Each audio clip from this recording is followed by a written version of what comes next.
Welcome to the competition गुरु चंडीगढ़। आज हम इस लेक्चर पे सॉल्व करेंगे मास्टर कैडर फिजिक्स से अपर जो है लेक्चर कैडर जो पंजाब में होता है उसके क्वेश्चंस, जिसको हम बोलते हैं मेरिटोरियस लेक्चर पेपर सेट। उसका ये नाम भी कहा जाता है। जनरली लेक्चर कैडर में होता है पंजाब में, उसका पेपर जो है हम सॉल्व करेंगे इस लेक्चर में। तो ये वीडियो मैं आपको टोटल 6 पार्ट्स में बनाऊंगा, जिसमें कि 150 क्वेश्चंस, 25 ईच क्वेश्चन जो है एक सेट में आपको वीडियोस पे मिलेंगे। तो आप अगर जो है सारी वीडियोस जो है वो भी पूरे पार्ट्स में देखोगे तो आपके पास सारे क्वेश्चन जो है वो अवेलेबल हो जाएंगे सॉल्व्ड। ठीक है, तो आज का जो है मेरा पार्ट 1 है। पार्ट 1 पे जो मैं क्वेश्चन सॉल्व करने जा रहा हूँ वो मेरे पास है फर्स्ट क्वेश्चन, वहां से फिजिक्स पोर्शन का। तो हम चलिए उसको सॉल्व करते हैं यहाँ से। फर्स्ट क्वेश्चन को देखिए। तो फर्स्ट क्वेश्चन क्या है, in the boron approximation the effective cross section scattering depends upon. तो ये मेरे पास जो क्वेश्चन है वो क्वांटम मैकेनिक्स पार्ट से एडवांस क्वांटम मैकेनिक्स पार्ट में है, जिसको कहा जाता है स्कैटरिंग थ्योरी। वहां पे जो है बोर्न अप्रोक्सीमेशन जो आता है वहां से ये क्वेश्चन उठाया गया। ठीक है, तो स्कैटरिंग क्रॉस सेक्शन जो बोर्न अप्रोक्सीमेशन में है, तो आपको पता ही होगा जब आप रिवीजन करते हैं तो उसमें क्या करते हैं, बोर्न अप्रोक्सीमेशन जो लिखते हैं तो बोर्न अप्रोक्सीमेशन का जनरली फॉर्मूला क्या होता है, वो कि किस टाइप का होता है। अगर आप हल्का सा रिकॉल करें तो वो जनरली होता नहीं है इस फॉर्म में, mu upon 2 pi Q H cut square, या फिर सिंपल एच कट स्क्वायर ले लें, R into D of R into V of R potential. इसमें जो ये के होता है ये होता है 2k sine theta by 2 effective potential. इसको जनरली कई बुक्स जैसे जेटली की बुक है उसमें जो क्यू से डिनोट किया हुआ है। तो मोमेंटम का जो ऑपरेटर है वो इस तरीके से जो है वो दिया जाता है। तो इसका डायरेक्ट जो है देखो फॉर्मूला बेस्ड जो क्वेश्चन है वो डायरेक्ट आया हुआ है एग्जामिनेशन में। तो 2k साइन थीटा बाई 2 जो है इसका करेक्ट ऑप्शन है, ऑप्शन नंबर डी। चलिए नेक्स्ट क्वेश्चन। नेक्स्ट क्वेश्चन भी क्या है, क्वांटम मैकेनिक्स का ही है, बेसिक क्वांटम मैकेनिक्स का है। तो वो क्या है, Schrodinger equation is a wave equation. Schrodinger wave equation क्या करती है, एक बार आप क्वेश्चन पढ़ लीजिए फिर जो है मैं इसका आंसर बताता हूं। श्रोडिंगर वेव इक्वेशन क्या करती है, Schrodinger wave equation governing the behaviour of the matter wave वो शो करती है। जनरली जो बेसिक कॉन्सेप्ट है ना आपके पास क्वांटम मैकेनिक्स का, वहां से ये क्वेश्चन जो है वो उठाया है। चलिए नेक्स्ट क्वेश्चन पे चलते हैं।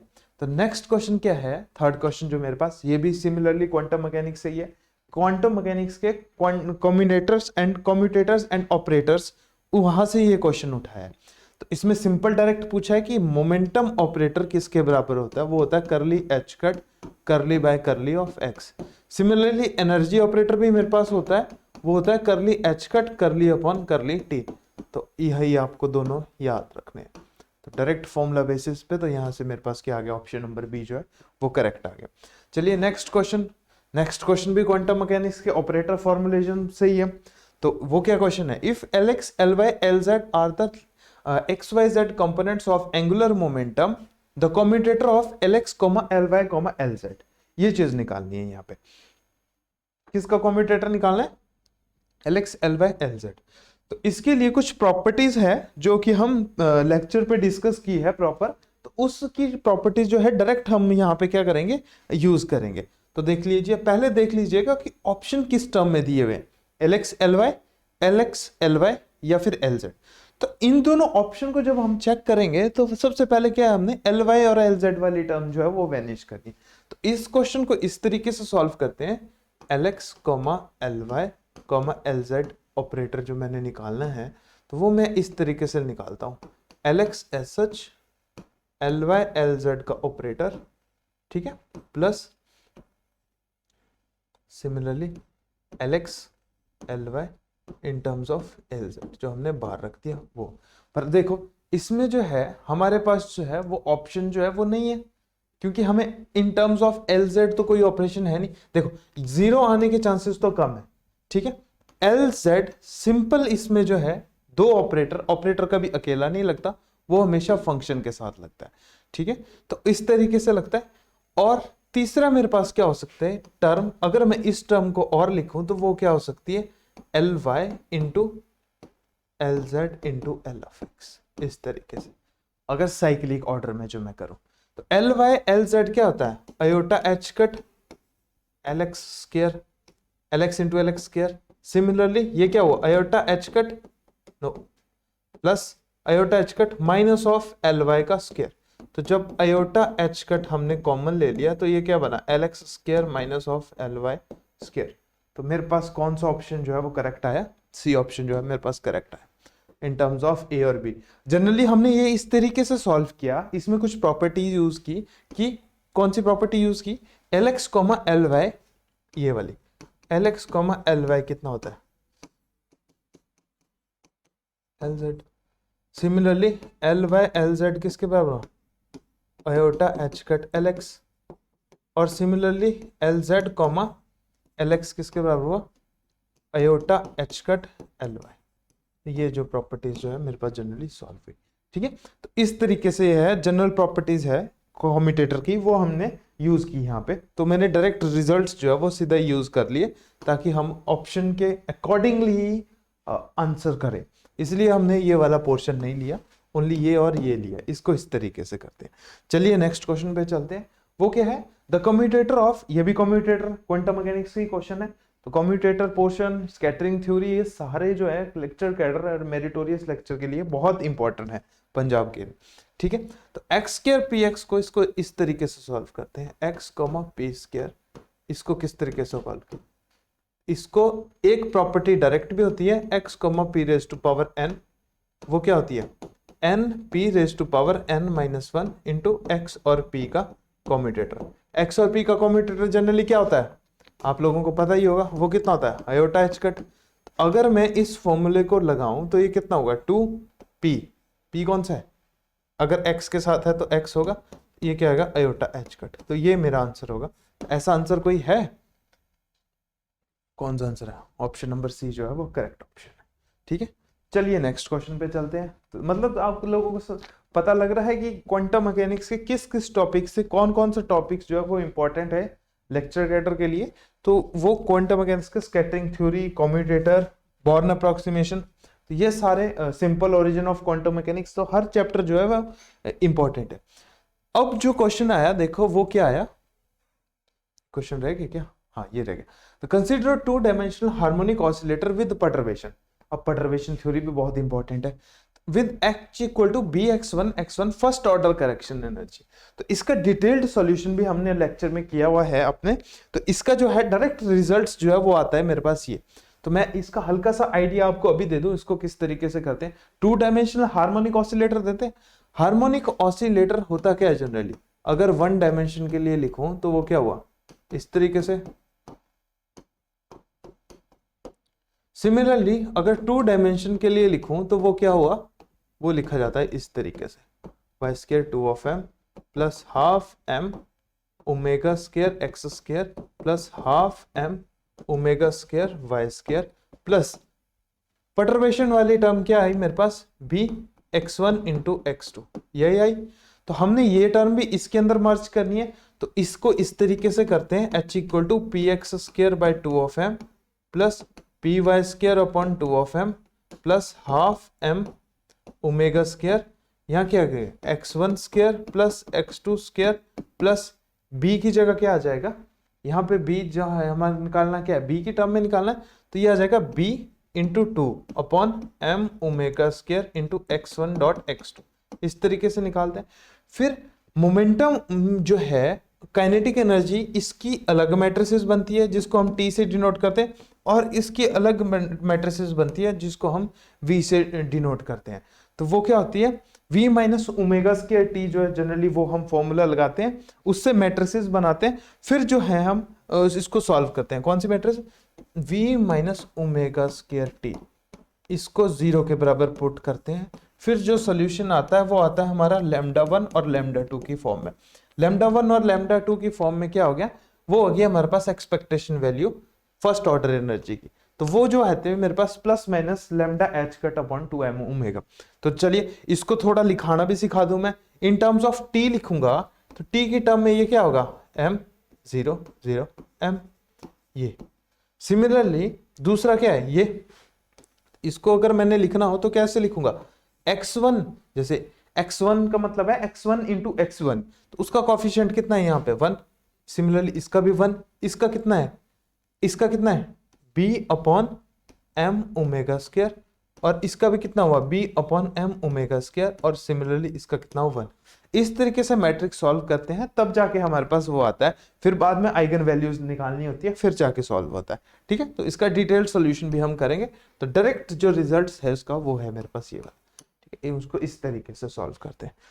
चलिए नेक्स्ट क्वेश्चन पे। नेक्स्ट क्वेश्चन क्या है, ये भी परटर्बेशन का ही है। तो परटर्बेशन का क्या है, एक्सटर्नल मैग्नेटिक फील्ड देखना H equal to minus naught B के फॉर्म में लिखते हैं। ठीक है, बी क्या हुआ in terms of Z direction, वो कितना हुआ ई इंटू जेड, कोई डायरेक्शन जो है। तो मेरे पास जो करेक्ट ऑप्शन जो है, इसका डायरेक्ट रिजल्ट जो है हाइड्रोजन एटम के लिए वो कितना है, वो मेरे पास ये है। फिर अगला मेरे पास है Born approximation is valid only for Born approximation किसके लिए वैलिड होती है, ओनली जिस वेव फंक्शन के जो इंसिडेंट वेव है वो डिफरेंट नहीं होते, इंसिडेंट वेव के पार्टिकल्स, उस फंक्शन को बोलते हैं मेरे पास फर्स्ट बोर्न अप्रोक्सीमेशन की मिनिमम लिमिट। और सिमिलर स्कैटरिंग क्रॉस सेक्शन, अब देखो ये डायरेक्ट रिजल्ट्स जो है वो याद होना चाहिए, cosecant raise to power 4 theta by 2, 4 pi upon k square जो कांस्टेंट टर्म्स आती है वो, पर इसको ऐसे लिख सकते हैं डायरेक्टली प्रोपोर्शनल टू किसके, sigma square cosecant raise to power 4 theta by 2। तो इसके है। चलिए अगला क्वेश्चन करते हैं। In a scattering of a particle for a spherically symmetric potential the conserved quantities are. देखिए ना, अगर मेरे पास हमेशा एक स्पेसिफिक डिफाइंड रिजल्ट है हमारा क्वांटम मैकेनिक्स में, अगर जो है सिमेट्रिकल पोटेंशियल जो रिजल्ट है वो आए, तो उसमें हमेशा एनर्जी कंजर्व होती है, एल स्क्वायर भी कंपोनेंट होता है, और सिमिलरली एल जेड भी जो है वो क्या होगा, कंजर्व्ड क्वांटिटी होगा स्कैटरिंग पार्टिकल का। ठीक है, तो ये हमेशा याद रखना, L square generally L square किस पे डिपेंड करता है, L into L plus 1। For spherical symmetric L की वैल्यू 0, कोई चेंज नहीं होगा इसका दूसरे में। सिमिलरली एल जेड क्या होता है, M L H cut, M L की वैल्यू स्फेरिकल पोटेंशियल के लिए हमेशा 0 होती है, तो वो भी कंजर्व्ड हो गया। Similarly E is directly proportional to n square for symmetrically symmetric potential and does not depend upon the energy does not depend upon the L and LZ. So both of the three components are conserved in for the spherically symmetric potential. Okay, इस तरीके से इसको solve करते हैं।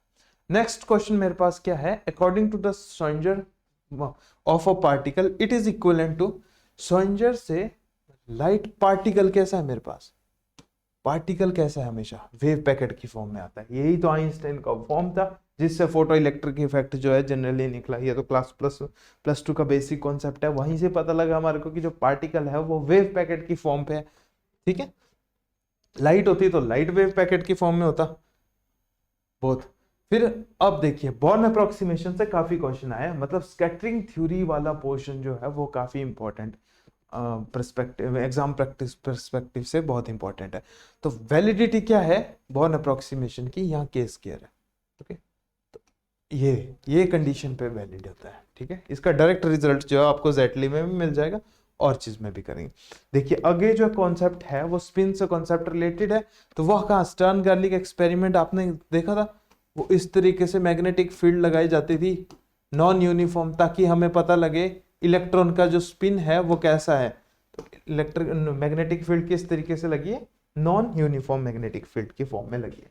ठीक है, इस तरीके से जो है इस क्वेश्चन को करते हैं। नेक्स्ट जो मेरे पास है वो है हाइड्रोजन एटम, कूलम डीजनरेसी। देखो हाइड्रोजन एटम की एनर्जी कितनी होती है, -13.6 अपॉन n स्क्वायर।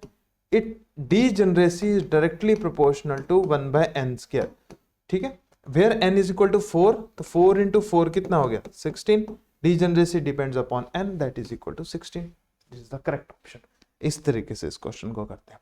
चलिए नेक्स्ट क्वेश्चन पे चलते हैं। वो क्या है, time independent Schrodinger equation of a system represents the time independent time independent wave equation किसको रिप्रेजेंट करता है जनरली, बताइए मुझे। ऑप्शन पढ़ लेता हूं पहले। टोटल बाइंडिंग और bonding energy, total potential, total kinetic energy, या टोटल जो है मेरे पास एनर्जी ऑफ अ सिस्टम जो है वो डिफाइन करता है। तो देखो बॉन्डिंग एनर्जी तो time dependent Schrodinger wave equation जो है वो फॉलो नहीं करता है। सेकेंडली पोटेंशियल एनर्जी नहीं, काइनेटिक एनर्जी ऑफ सिस्टम वो भी श्रोडिंगर वेव इक्वेशन नहीं बता सकता। वेव इक्वेशन जो बताता है टोटल एनर्जी ऑफ सिस्टम बताता है इस फॉर्म में, h cut square by 2 of m del square of psi plus v of psi equal to e of psi. तो देखो total energy, potential energy as well as kinetic energy, this is kinetic energy and this is the potential energy plus that is equal to total energy, it defines by the total energy of the system। तो वो ये चीज define करता है। चलिए next question पे चलते हैं। वो है particles of having spin zero are described as, किसके द्वारा डिस्क्राइब किया था पार्टिकल जो है स्पिन इक्वेशन का। जनरली स्पिन जीरो वाला कॉन्सेप्ट जो है क्लिंग गॉर्डन इक्वेशन, जो केजी इक्वेशन जिसको बोलते हैं केजी कोफिशिएंट्स, वो ये उन्हीं के लिए निकले थे generally for spin zero. Okay, इन्हीं के लिए जो वो पार्टिकल के लिए जनरली सॉल्व किया था। चलिए नेक्स्ट क्वेश्चन चलते हैं। वो क्या है द करेक्ट ऑप्शन, हाँ बताइए। पेयर क्रिएशन और एनिहिलेशन अलाउड कब होता है रिलेटिविस्टिक क्वांटम मैकेनिक्स के लिए, या फिर second option spin can't be predicted by the Schrodinger theory, ठीक है, और third direct equation is time dependent या नन ऑफ अबव। तो मुझे बताइए इनमें से कौन सी स्टेटमेंट जो है वो करेक्ट है। देखो करेक्ट स्टेटमेंट ये है श्रोडिंगर वेव इक्वेशन से जो है स्पिन तो निकली नहीं थी। श्रोडिंगर वेव इक्वेशन ने तो मुझे ये बताया था कि टोटल एनर्जी कितनी होती है पार्टिकल की इन फॉर्म्स ऑफ पोटेंशियल एनर्जी और काइनेटिक एनर्जी। तीसरा डायरेक्ट इक्वेशन हमेशा टाइम डिपेंडेंट होती है, वो टाइम इंडिपेंडेंट हो नहीं सकती है। जो पेयर क्रिएशन और एनिहिलेशन है वो हमेशा रिलेटिविस्टिक क्वांटम मैकेनिक्स ही डिफाइन कर सकता है इन पार्टिकल फिजिक्स। तो ओनली जो ऑप्शन ए है वो मेरे पास क्या है करेक्ट ऑप्शन है। चलिए नेक्स्ट क्वेश्चन पे चलते हैं। नेक्स्ट क्वेश्चन क्या है मेरे पास, for a monoatomic gas the molecular phase space has dimension totalling. Monoatomic gas के लिए मेरे पास फेज स्पेस जो है वो फॉर डायमेंशन कितना होगा। देखो ये है थर्मोस्टेट का क्वेश्चन, ठीक है। फेज स्पेस जो है फेज स्पेस वो किस पे डिपेंड करता है, h की पावर 3 ऑफ n, ठीक है। n is the number of monoatomic diatomic या फिर ट्राइएटॉमिक जो है मेरे पास है, ठीक है। इस तरीके से डिफाइन करता है। तो देखो मोनोटॉमिक मतलब monatomic means one atom with degree of freedom equal to 6, ठीक है। Degree of freedom 6। तो फेज स्पेस में हमारे पास दो टाइप के कोऑर्डिनेट्स आते हैं, momentum space as well as दूसरा कौन सा क्या पोजीशन स्पेस। तो h क्यूब इंटू h की पावर क्यूब कितना हो गया h की पावर 6। तो नंबर ऑफ कोऑर्डिनेट्स कितने हो गए मेरे पास मोनोटॉमिक के लिए डायमेंशंस फेज स्पेस में 6। किस वजह से, पोजीशन कोऑर्डिनेट्स और मोमेंटम कोऑर्डिनेट्स दोनों की तरफ से, इसीलिए मेरे पास जो है वो ये जो है इस फॉर्म में आया, ठीक है, पोजीशन और मोमेंटम। ये थर्मोस्टेट का क्वेश्चन है। चलिए नेक्स्ट क्वेश्चन पे चलते हैं। वो क्या बोलता है, degeneracy in the perfect gas is departure of these properties from the ordinary gases and become significant. Degeneracy कब निकलती है गैसेस की, मुझे कहिए बताइए। डीजेनरेसी हम तभी बता सकते हैं जब हमारे पास टेम्परेचर जो है वेरी लो, मतलब किसी टेम्परेचर पे वो किस कहां पे हो, बहुत लो टेम्परेचर पे और हाई डेंसिटी के अंदर हो, वहां पे जो है बता सकते हैं eight T is very less than 0 and density is equal to high। वहां पे ही हम बता सकते हैं, इसको बता सकते हैं कि नहीं बता सकते, ठीक है, इस तरीके से। अब grand canonical assemble capable for the exchange of grand canonical assemble, ये भी देखो थर्मोस्टेट्स का पथरिया से डायरेक्ट क्वेश्चन जो है वो उठाया है। तो ग्रैंड कैनोनिकल असेंबल में बोथ एनर्जी और पार्टिकल्स E एंड N जो है वो क्या होते हैं कैपेबल होता है एक्सचेंज में। तो यहां पे आते हैं मेरे पास तीन, माइक्रो कैनोनिकल, कैनोनिकल और ग्रैंड कैनोनिकल। माइक्रोकैनोनिकल में वॉल्यूम और एन, सेकंड में एनर्जी और एन, थर्ड में इस सेकंड में म्यू और एन, थर्ड में ई और एन, जो वो दोनों जो कैपेबल होते हैं वो होते हैं मेरे पास एनर्जी के, capable for the exchange of the energy. चलिए नेक्स्ट में चलते हैं। Which of the following relation is the partition function. ये भी मेरे पास स्टैटिस्टिकल मैकेनिक्स से डायरेक्ट क्वेश्चन पूछा है। वो होता है generally F equal to minus K T natural log of omega. Generally omega को फॉर्म किया होता है जेड की फॉर्म में, तो वो कौन सा ऑप्शन है? ऑप्शन नंबर ए जो है मेरे पास करेक्ट ऑप्शन है। ठीक है, चलिए फिर नेक्स्ट क्वेश्चन पे चलते हैं। Average kinetic energy of a particle obeying Fermi direct statistics. इसका जो रिलेशन है ना वो डायरेक्टली होता है फर्मी डायरेक्ट स्टैटिस्टिक्स में इनटू एप्सिलॉन एफ, इस तरीके से। D is the dimension. जब डायमेंशन नहीं दिया हो तो आप लेते हैं हमेशा 3 डायमेंशन गिवन। तो ए कितना हुआ 3/5, एप्सिलॉन एफ का मतलब एप्सिलॉन 0, तो वही है मेरे पास जो है टोटल एनर्जी वही 3/5 epsilon F not, Fermi energy जिसे कहा जाता है। इस तरीके से डायरेक्ट क्वेश्चन जो है वो पूछे गए हैं। अगला क्वेश्चन क्या है? A for a micro canonical ensemble the phase density inside a small energy intervals remains constant and outside a region it is, क्या होगा? सेम होगा, या फिर आउटसाइड द रीजन जो है वो मेरे पास हमेशा क्या होता है? 0। ठीक है, इस क्वेश्चन को भी आप डिफाइन कर सकते हो इस तरीके से। चलिए अब डिबाई थ्योरी सॉलिड से भी आ गया। Specific heat at low temperature इतना, और एट हाई टेम्परेचर कितना होगा? हाई टेम्परेचर कितना होगा? डायरेक्टली प्रोपोर्शनल टू टी, याद रखना। इस तरीके से इस क्वेश्चन को पहुंचते हैं। चलिए इस वीडियो के पार्ट का लास्ट क्वेश्चन सॉल्व कर लेते हैं। लास्ट क्वेश्चन में क्या बोलता है? A fluid at a constant high pressure is throttled through a position of a wall into a region of a lower pressure in such. देखो, अगर एक फ्लूइड को कांस्टेंट हाई प्रेशर से थ्रॉटल किया जाए किसी पॉइंट से जहां पे मेरे पास लोअर प्रेशर हो और हायर रीजन की तरफ मैंने बढ़ाना है, तो वो क्या होगा? Entropy of fluid remains constant, gives free energy, entropy या फिर इंथैल्पी। देखो, एंट्रोपी हमेशा इंक्रीज करती है, तो ये ऑप्शन तो गलत है।